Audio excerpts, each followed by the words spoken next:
కోవూరు కాన్స్టిట్యున్సీలో కోవూరు టౌన్లోని 12వ వార్డులో మన కూటమి ప్రభుత్వం ఏడాది పాలనలో సుపరిపాలనలో తొలి అడుగులో భాగంగా ఇక్కడికి రావడం జరిగింది. ఇంటింటికి తిరిగి ఆల్రెడీ మా బూత్ కన్వీనర్లు, నాయకులు, క్లస్టర్ ఇన్ఛార్జీలు అందరూ ఇక్కడ ఇంటింటికి గడప గడప కార్యక్రమం చేస్తున్నారు, డోర్ టు డోర్ క్యాంపెయినింగ్. అందులో భాగంగా నేను కూడా వాళ్ళతో కలిసి పాల్గొనడం జరిగింది. ఇక్కడ ఉన్న ప్రజలందరూ ఎంతో సంతోషంగా ఉన్నారు. చాలామందికి ఇక్కడ ఏమి సమస్యలు లేవు అని చెప్పారు. ఎందుకంటే ఇక్కడ అన్నీ మీరు చూస్తే అందరూ 10 మందికి సహాయం చేయగలిగిన వాళ్ళే ఈ వార్డులో ఉన్నారు. ఎవరైనా చేనేత కార్మికులు ఉంటే అలాంటి వాళ్ళకి ప్రభుత్వ పథకాలు అందుతున్నాయి. పెన్షన్ రావాల్సిన వాళ్ళకి పెన్షన్లు అందుతున్నాయి. అలాగే తల్లికి వందనం చిన్నపిల్లలు ఉన్న ప్రతి ఒక్కరికి కూడా పడడం జరిగింది. ఇద్దరుంటే ఇద్దరికి, ముగ్గురుంటే ముగ్గురికి, ఒకరుంటే ఒకరికి. అదేవిధంగా దివ్యాంగుల పెన్షన్ కూడా 6,000 రావడం జరిగింది కొంతమందికి. సో మొత్తం అందరూ సంతోషంగా ఉన్నారు.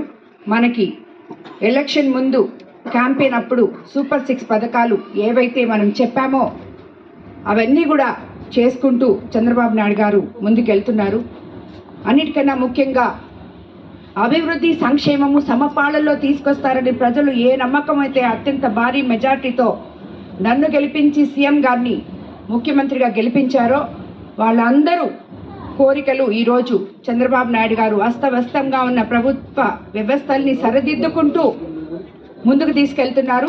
అందులో భాగంగా ఇక్కడ ఎక్కడైనా రోడ్స్ కానీ, సీసీ డ్రైన్స్ కానీ ఇలాంటివి ఉంటే కూడా తప్పకుండా రాబోయే రోజుల్లో కంప్లీట్ చేస్తాం. ఆల్రెడీ ఇక్కడ 10 లక్షలతో సీసీ రోడ్లు వేయించాం. కొన్ని ఎలక్ట్రిక్ పోల్స్ ప్రాబ్లం ఉంటే అవి కూడా సరి చేయించాం. ఇంకా కొన్ని ఇప్పుడు చెప్పారు, అవి కూడా చేయించబోతున్నాం. అదేవిధంగా ట్రాన్స్ఫార్మర్ అడిగారు, అది కూడా ఏర్పాటు చేయబోతున్నాం. కాబట్టి మీకు అందరికీ తెలుసు ఇక్కడ ఎవరు బూత్ కన్వీనర్ ఉన్నారనా? వార్డు మెంబర్ ఎవరు? మీరు. కో కన్వీనరు? గ్రామ పార్టీ అధ్యక్షులు ఎవరు? సర్పంచ్ ఎవరు? మీరందరూ కూడా చంద్రబాబు నాయుడు గారు ఒక మహాయజ్ఞం లాగా సుపరిపాలనలో తొలి అడుగు అనే కార్యక్రమాన్ని తలపెట్టారు. మీ అందరికీ తెలుసు కదా, ప్రతి బూత్లో రోజుకి 50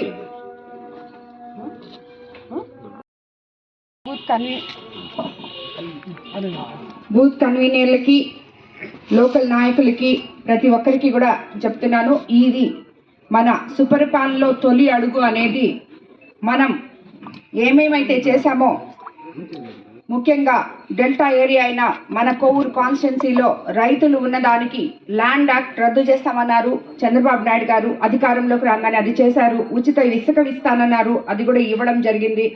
అదేవిధంగా గెలిచిన తొలినాటి నుంచి పెన్షన్ 3,000ని 4,000 చేస్తున్నారు, చేశారు. దివ్యాంగుల పెన్షన్ 6,000, డిజేబుల్డ్ పెన్షన్ 15,000 ఇచ్చారు. దీపం పథకం 2 కింద మహిళలకి ఉచిత గ్యాస్ సిలిండర్ ఇవ్వడం జరిగింది. అలాగే మొన్న జూన్ 12 ఎప్పుడైతే స్కూల్ రీఓపెన్ అయిందో అప్పుడు ప్రతి ఒక్కరికి కూడా, ఒక బిడ్డ ఉంటే ఒకరికి, ఇద్దరుంటే ఇద్దరికి, అందరికీ కూడా తల్లికి వందనం ఇవ్వడం జరిగింది.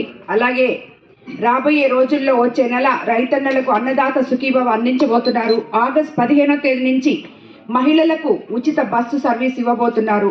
చేనేత కార్మికులకు 100 యూనిట్లకి సబ్సిడీ ఇచ్చారు. ఆల్రెడీ రాబోయే రోజుల్లో ఇంకొక 200 యూనిట్లకు కూడా ఇస్తున్నారు. మనకి ఇక్కడ ఒక గుమ్మళ్ళ దిబ్బలో 75 లక్షలతో ఎంపీ గారి సహకారంతో ఒక క్లస్టర్ కూడా ఏర్పాటు చేసుకున్నాం.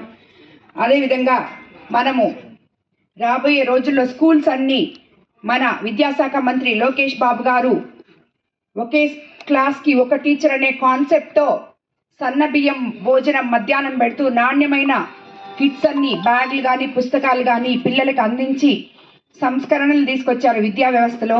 అలాగే పవన్ కళ్యాణ్ గారు గత 5 సంవత్సరాలు తట్టడు మట్టి కూడా వేయని రోడ్లలో గతుకులు లేకుండా, గుంతలు లేకుండా ఉన్న రోడ్లని మనకి ఏర్పాటు చేయడం జరిగింది. ఇవన్నీ కూడా రాబోయే రోజుల్లో ఇది మనకి మొదలయ్యి సంవత్సరం కాలమే అయింది, ఇంకా 4 సంవత్సరాలు ఉంది. మన సుపరిపాలనలో తొలి అడుగు కూడా ఇది 2వ రోజు. కాబట్టి మీరందరూ ఓపికగా ప్రతి ఇంటికి వెళ్ళి వాళ్ళకి ఎక్స్ప్లెయిన్ చేసి ఆ యాప్ ఓపెన్ చేసి దాంట్లో ఆ ఇంట్లో వాళ్ళకి ఏమైనా సమస్యలు ఉంటే రేషన్ కార్డు లేని వాళ్ళకి రేషన్ కార్డు, ఇల్లు లేని వాళ్ళకి ఇల్లు, ఇలాంటి సమస్యలు ఏమున్నా, పెన్షన్ రాని వాళ్ళకి పెన్షను, ఆధార్ కార్డు లేని వాళ్ళకి ఆధార్ కార్డు, ఇవన్నీ దాంట్లో అప్లోడ్ చేసి సబ్మిట్ చేసి మాకు పంపిస్తే వాళ్ళ డేటా మా దగ్గర ఉంటుంది. వాళ్ళకి ఏదైతే అవసరమో ఎమ్మెల్యేగా నేను తప్పకుండా వాళ్ళకి అవన్నీ నెరవేరుస్తాను. అదే కాకుండా మేం చేయలేనాటివి గవర్నమెంట్ దగ్గర తీసుకోబోయి అవి కూడా చేపిస్తామని చెప్పి మీకు అందరికీ తెలియజేసుకుంటున్నాను. ఇక్కడ తిరుగుతూ ఉంటే ఈ ఏరియాలో 14 ఇళ్ళు తిరగడం జరిగింది. ప్రతి గడపకి వెళ్తుంటే వాళ్ళ మొహంలో సంతోషం చూస్తుంటే వాళ్ళ సమస్యలు విని మనం ఏమైనా చేయగలమేమో అని చెప్పి ఆలోచిస్తుంటే వాళ్ళకి సపోర్ట్ చేయడం, నిజంగా రాజకీయం అంటే ఇదే ఏమో. ప్రజాసేవలో మనుషుల్ని, లీడర్లని పంపించి ప్రజలకి సేవ చేయండి అని దారి చూపిన మన ముఖ్యమంత్రి చంద్రబాబు నాయుడు గారికి ధన్యవాదాలు తెలుపుకుంటున్నాను మొత్తం మీద.